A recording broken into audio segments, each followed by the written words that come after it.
berjalan dalam firman-Mu, hatiku siap.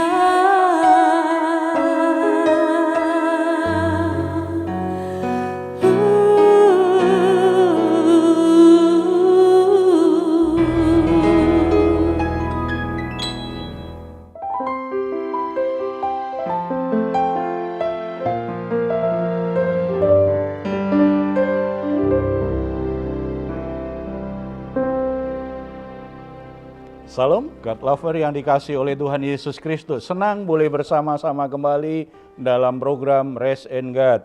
Sebuah program di mana kita bisa menikmati hadirat Tuhan bersama-sama, berdoa bersama-sama, dan sharing firman Tuhan yang diadakan setiap hari Senin sampai hari Sabtu pukul 19.30 waktu Indonesia bagian Barat. Apapun pergumulan dan masalah kita, mari kita bawa kepada Tuhan, karena Tuhan Yesus sendiri sudah mengatakan dan mengundang kita semua. Marilah kepadaku semua yang letih lesu dan berbeban berat, aku akan memberikan kelegaan kepadamu. Puji Tuhan, mari kita datang kepada Dia. Bapa di surga, kami mengucap syukur karena Engkau akan memberi kami kelegaan ketika kami datang kepadamu membawa semua beban berat dan pergumulan kami. Tuhan sungguh-sungguh peduli dengan masalah hidup kami. Oleh sebab itu Tuhan, kami menghampiri Engkau dengan seluruh beban hidup kami, dengan semua pergumulan kami. Dan kami juga ingin memberikan korban syukur kami yang terbaik, karena Engkau layak menerima segala pujian, hormat dan kemuliaan. Engkau layak menerima segala korban syukur kami, karena Tuhan sungguh-sungguh baik, Tuhan sungguh-sungguh mengasihi kami, perbuatan-Mu sungguh ajaib dalam hidup kami. Terpuji nama-Mu di dalam nama Tuhan Yesus Kristus. Amin. Terima kasih Yesus, satu hari lagi Engkau menolong kami Yesus. Oh, Kau ku kagumi dalam hati, kasih-Mu tiada duanya. Sampai kini ku akui kasih-Mu tiada duanya.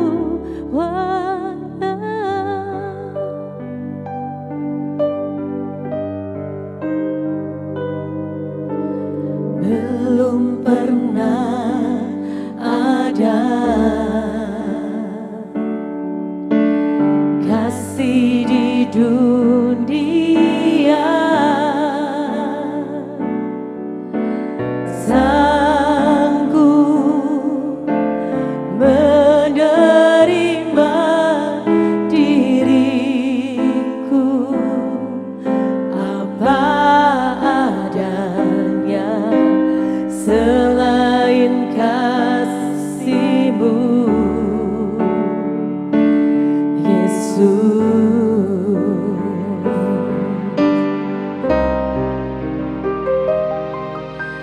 sungguh tiada lagi kasih seperti Yesus.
mau menyembah Engkau terus Tuhan. Kami mau menyembah Engkau Bapa, sebab Engkaulah kebenaran itu Tuhan. Kiralah paya masyi kira paya masyi. Haleluya.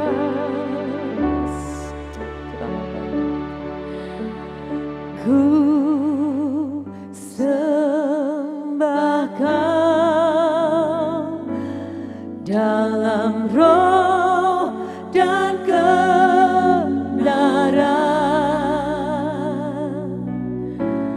Ku sembah Kau dalam roh dan kebenaran. Tak seorang pun jua seperti Kau, Yesus.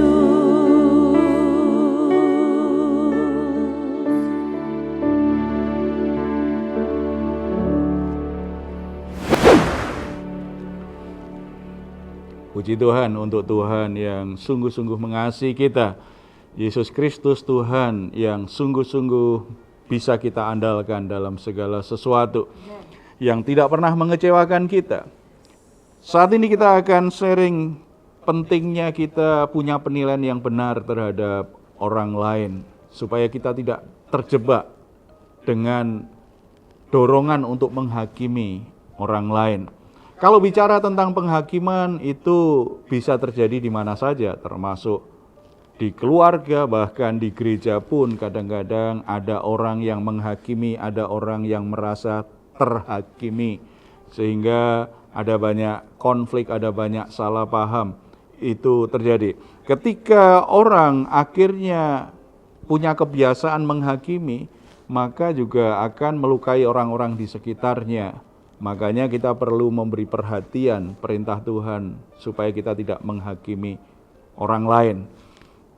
Saya beri kesempatan bagi yang mau sharing. Mungkin ada kejadian gitu yang pernah dilihat di keluarga atau di gereja, bahkan mungkin di mana orang merasa terhakimi dan terluka hatinya.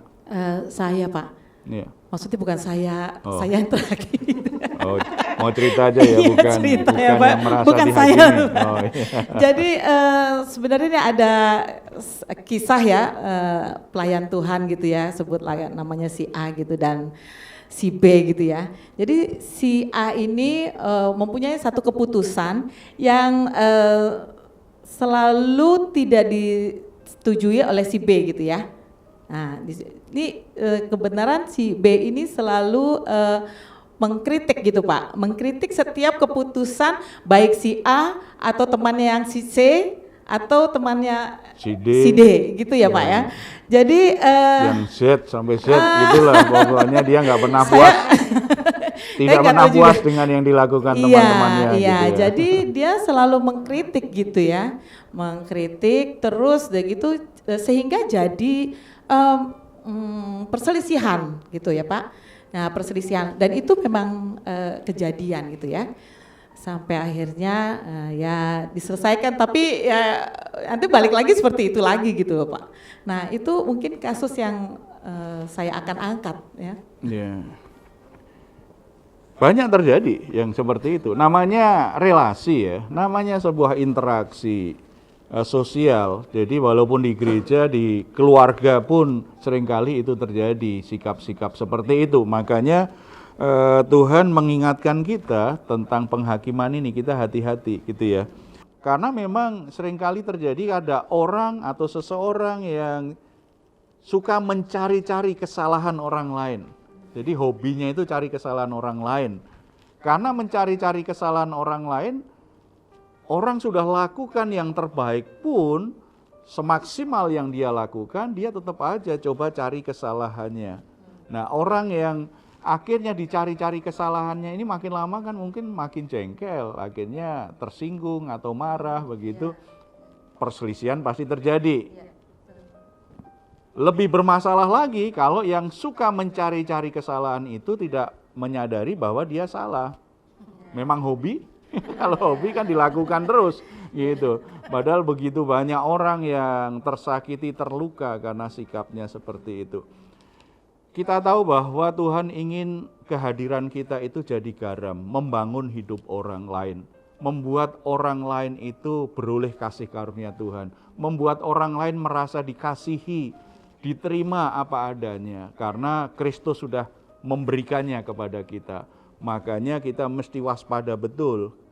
Dorongan-dorongan untuk menghakimi orang itu jangan sampai kita lakukan. Orang lain boleh melakukan, tetapi jangan ikut-ikutan karena itu sesuatu yang salah. Ini penting bagi kita supaya kita berkenan di hati Tuhan, tetapi supaya kita jadi berkat juga bagi orang lain yang kita temui. Ya. Jadi kenapa Pak kita sebagai umat Kristen tidak diperbolehkan untuk menghakimi sesama kita, Pak? Ya, ada banyak alasan pasti ya. Dan alasan yang paling mendasar pasti karena memang penghakiman itu haknya Tuhan. Jadi jangan main-main mengambil haknya Tuhan.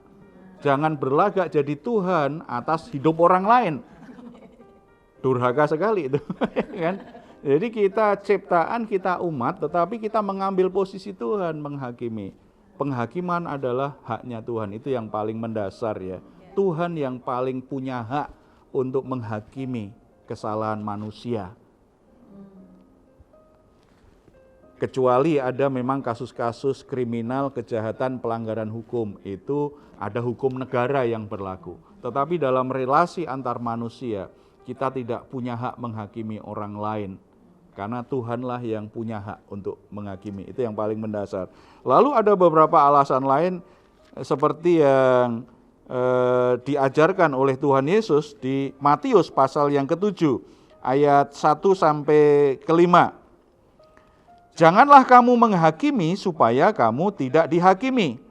Karena dengan penghakiman yang kamu pakai untuk menghakimi, kamu akan dihakimi dan ukuran yang kamu pakai untuk mengukur akan diukurkan kepadamu.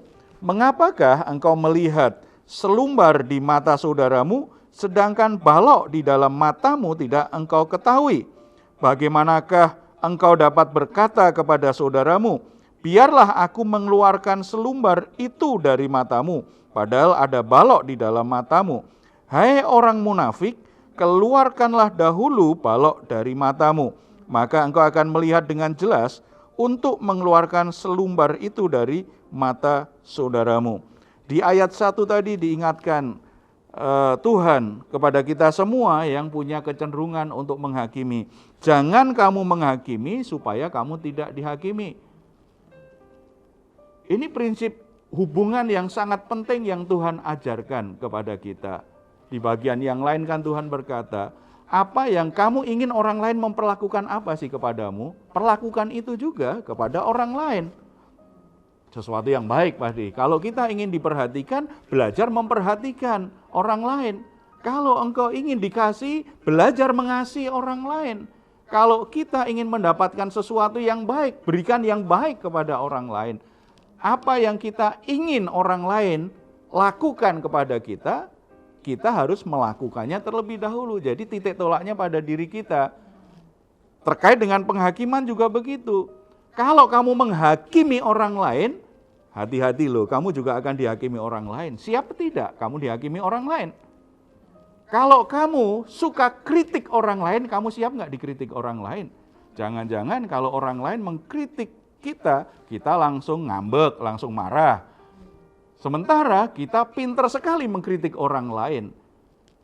Sikap yang tidak disarankan, tidak dikehendaki oleh Tuhan. Karena itu akan merusak relasi, merusak persekutuan, merusak pekerjaan, termasuk pekerjaan pelayanan akan rusak kebiasaan seperti itu. Padahal orang-orang yang menghakimi itu sebenarnya tidak tahu persoalannya, biasanya tidak tahu persoalan persis, karena emang nggak peduli bagi dia. Yang penting coba cari kesalahannya apa, sekecil apapun itu coba setelah itu diceritakan, setelah itu diungkapkan, dibuka. Dia nggak terlalu peduli sebenarnya mengapa orang tidak melakukan semaksimal yang biasa dilakukan. Mengapa orang tidak melakukan sesuatu atau merencanakan sesuatu dengan baik. Kadang-kadang dia kan nggak peduli. Mungkin dia ketika dia sedang membuat perencanaan itu dia lagi sakit, bisa saja sehingga hasilnya tidak sebaik sebelumnya. Atau ketika mengerjakan itu dia sedang punya pergumulan, punya masalah yang berat sehingga dia kurang fokus, bisa saja akhirnya pekerjaannya tidak sebagus seperti yang diharapkan. Tetapi orang yang menghakimi tidak peduli itu. Bagi dia begitu ketemu kesalahan sekecil apapun itu menjadi kesempatan untuk menjatuhkan orang, untuk merusak nama baik orang, untuk mempermalukan orang. Ayat 4 ya, bagaimanakah engkau dapat berkata kepada saudaramu, biarlah aku mengeluarkan selumbar itu dari matamu padahal ada balok di dalam matamu. Jadi fokusnya itu hanya, kamu salah. Padahal tadi di ayat 3 dikatakan begini kan, mengapakah engkau melihat selumbar di mata saudaramu sedangkan balok di dalam matamu tidak engkau ketahui. Jadi fokusnya itu hanya cari kesalahan orang lain. Orang yang punya roh penghakiman itu selalu cari kesalahan orang lain. Sulit untuk memberi apresiasi, sulit untuk memuji, sulit untuk mengakui bahwa pekerjaan orang lain lebih baik dari dirinya. Yang dia lakukan hanya kesalahannya apa. Makanya kalau orang yang punya roh penghakiman di mana saja, baik di rumah, di masyarakat, di gereja, di kantor, di tempat kita usaha, di tempat kita bekerja, ini tukang kritik yang ada saja yang dicari-cari itu. Ya.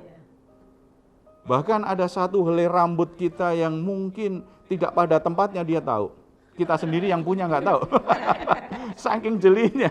Ini kan gambarannya kan, kamu bisa melihat tuh selumbar di mata saudaramu. Selumbar itu kan itu serpihan kayu yang sangat kecil sekali. Orang kelilipan dengan itu dia bisa lihat loh. Itu kan tajam sekali ya. Sayangnya tajamnya untuk apa? Untuk membunuh orang, untuk menghancurkan orang. Tidak tahu, harusnya kita belajar lebih baik. Kita ini sebelum menilai, kita tanya dulu. Mengapa kamu kok bekerja tidak sebaik sebelumnya? Kenapa pekerjaanmu tidak semaksimal sebelumnya? Miliki hati yang penuh kasih karunia Tuhan.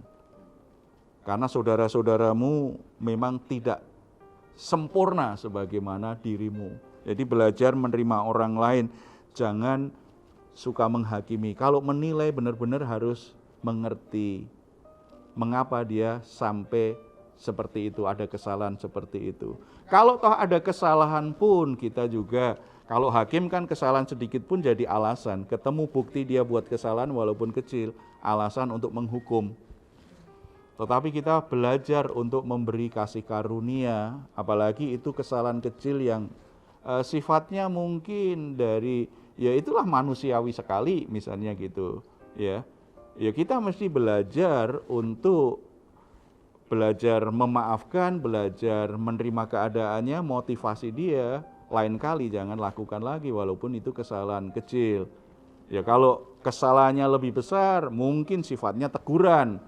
Bisa saja kan ditegur dengan keras. Itu karena dia teledor dengan pekerjaannya. Tetapi jaga hati supaya tidak menghakimi. Sebab kalau kita menghakimi, siap-siap kita dihakimi. Dihakimi orang lain atau dihakimi Tuhan. Karena kita merebut haknya Tuhan. Itu ya. Berikutnya, orang yang menghakimi biasanya didorong oleh motivasi yang tidak jujur. Motivasinya memang ingin menjatuhkan, ingin menghancurkan, ingin memperburuk nama baik orang yang dia hakimi. Bukan orang yang mengasihi dan menjadi bagian dari solusi untuk mengatasi masalah yang ada. Tetapi hanya ingin menjatuhkan nama baik orang. Memvonis bahwa orang itu bersalah dan tidak layak dengan pekerjaan itu. Tidak layak dalam posisi itu. Tidak layak dia dipercaya sebesar itu. Jadi ingin menghancurkan hidup orang. Ayat yang ke-5. Tuhan berkata, "Hei orang munafik, keluarkanlah dahulu balok dari matamu, maka engkau akan melihat dengan jelas untuk mengeluarkan selumbar itu dari mata saudaramu." Ini nasihat yang sangat keras sekali yang diberikan Tuhan kepada kita. Daripada kamu sibuk mencari kesalahan orang lain, mari kita ini rajin-rajinlah meneliti diri kita, kesalahan apa saja yang ada pada diri kita. Sebab itu yang paling dekat. Gambarannya ini kan sangat ini sekali ya. Apa ya? Lucu tetapi sindiran keras nih. Balok di matamu. Itu kan berarti kamu sesuatu yang benar-benar mengganggu matamu saja, mengganggu dirimu, kamu nggak peduli.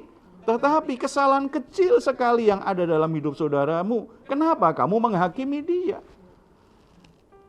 Lebih bijaksana kalau kita punya banyak waktu untuk memeriksa hidup kita, untuk mengevaluasi pekerjaan kita, untuk meneliti apakah jalan-jalan kita itu benar selama ini, atau ada banyak kesalahan-kesalahan yang ada dalam diri kita, supaya kita bisa mengaku dosa di hadapan Tuhan, bisa memperbaiki diri.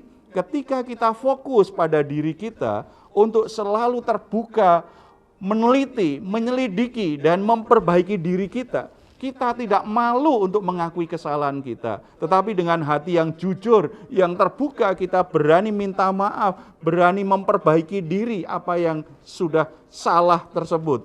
Maka kita menjadi orang yang lebih bijaksana melihat kesalahan orang lain. Kalau saya sadar saya melakukan dosa yang sangat menjijikkan, begitu saya melihat orang lain yang berdosa, saya malu kalau saya menghakimi dia. Apalagi mungkin dosanya masih di bawah saya. Orang-orang yang menghakimi itu selalu merasa dirinya lebih baik dari orang lain. Merasa dia punya hak untuk memberi vonis orang lain itu patut dihukum atau tidak. Tetapi kalau kita fokus meneliti hati kita, menyingkirkan kesalahan-kesalahan yang ada dalam diri kita, menyelesaikannya, membereskannya di hadapan Tuhan, dan memperbaiki. Kita nggak ada punya waktu tuh untuk mencari kesalahan orang lain, terlalu jelimet, terlalu rajin begitu ya. Karena kita memperbaiki diri sendiri aja begitu banyak waktu yang harus kita lakukan ya. Dengan melakukan hal ini, Roh Kudus akan bekerja memperbaharui kita, membentuk hidup kita lebih baik, membentuk karakter kita, menata pikiran kita, mengarahkan jalan hidup kita.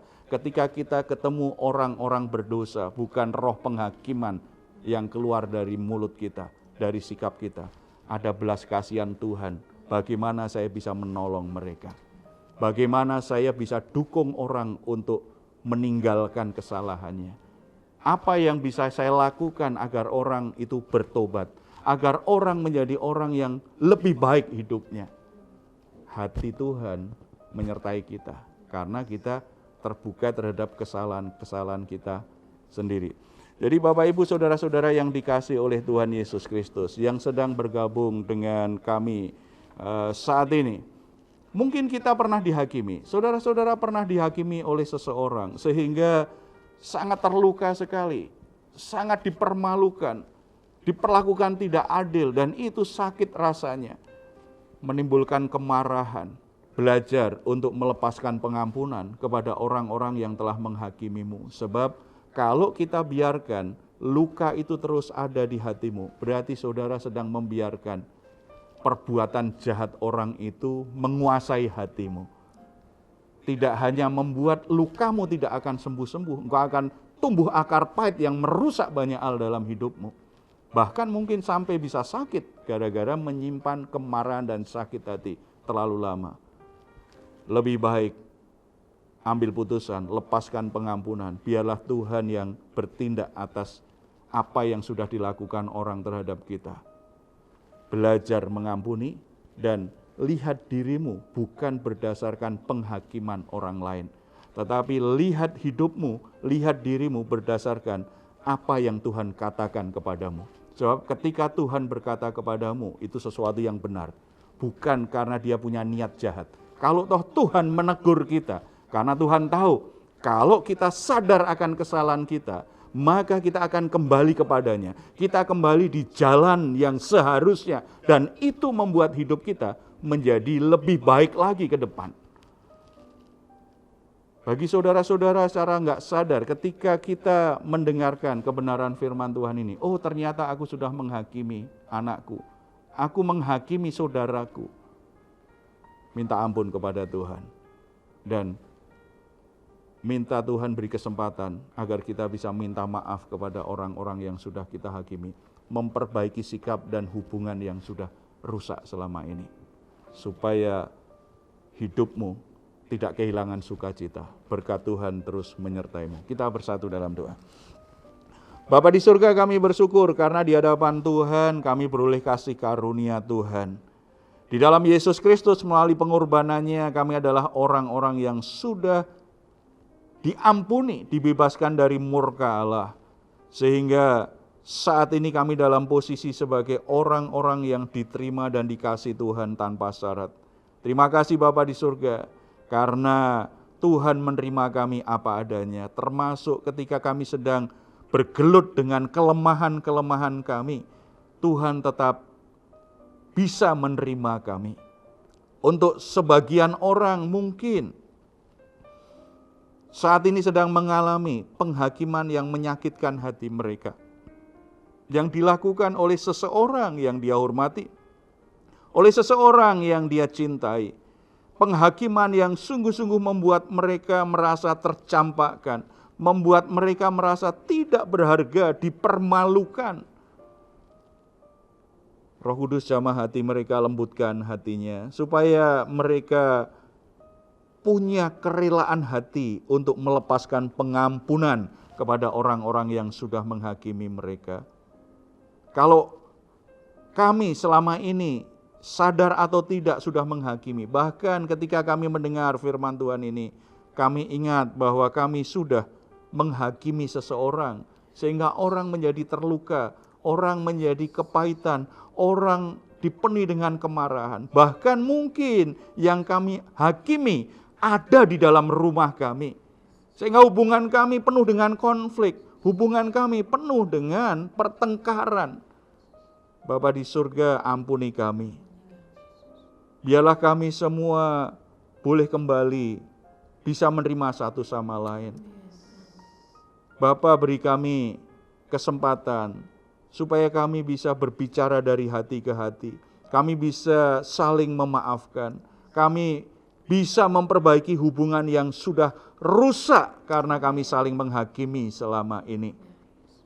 Demikian juga kalau ada di antara saudara-saudara yang merasa terhakimi di dalam gereja, sehingga mereka meninggalkan persekutuan, bahkan mereka meninggalkan pelayanan, karena tidak nyaman hidupnya selalu dihakimi oleh beberapa orang yang ada di dalam gereja.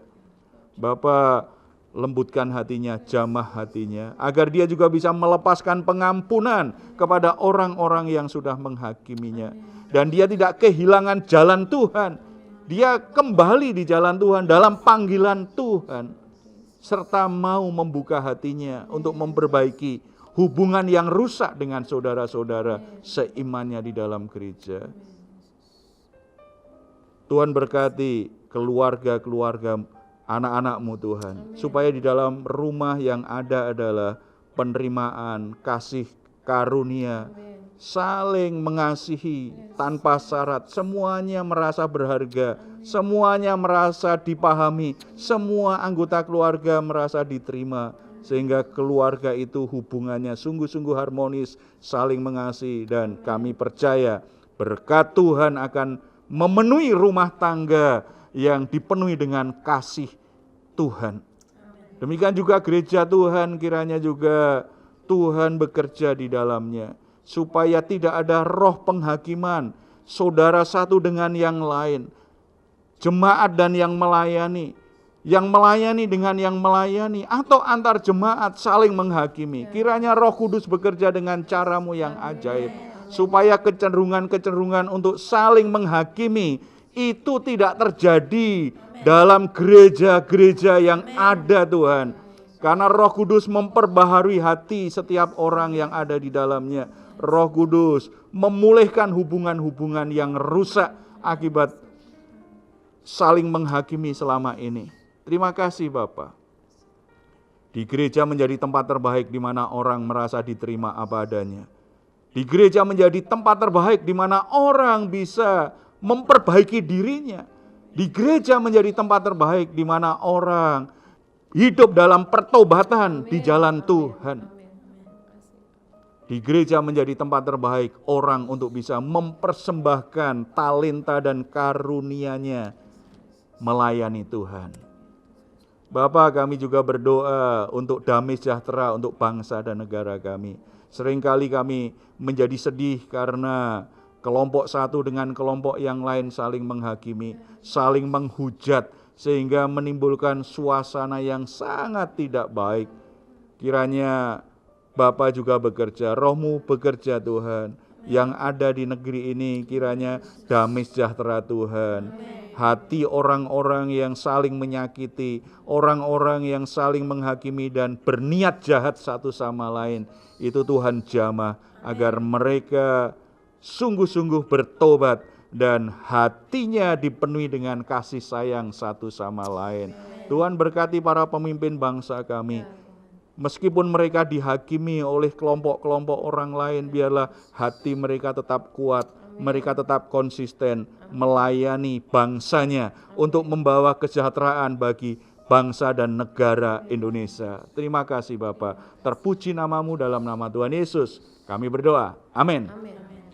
Puji Tuhan, saudara-saudara tetap percaya masalah apapun yang saudara hadapi, pergumulan apapun yang saudara hadapi, selalu ada jalan keluar kalau kita datang kepada Tuhan. Kalau saudara membutuhkan dukungan doa, silahkan menuliskan pergumulan saudara di nomor telepon yang ada di layar saudara. Tim doa kami akan berdoa khusus untuk pergumulan saudara supaya anugerah Tuhan, pertolongan Tuhan dilimpahkan dalam hidup saudara semua. Kalau saudara ingin memberikan komentar, silahkan menuliskannya di ruang komentar yang ada di channel Diaspora TV. Kami tunggu. Mazmur 4 ayat 8-9. Engkau telah memberikan sukacita kepadaku lebih banyak daripada mereka ketika mereka kelimpahan gandum dan anggur. Dengan tentram aku mau membaringkan diri, lalu segera tidur, sebab hanya Engkaulah ya Tuhan yang membiarkan aku diam dengan aman. Selamat malam, selamat beristirahat. Tuhan Yesus memberkati kita semuanya. Amin.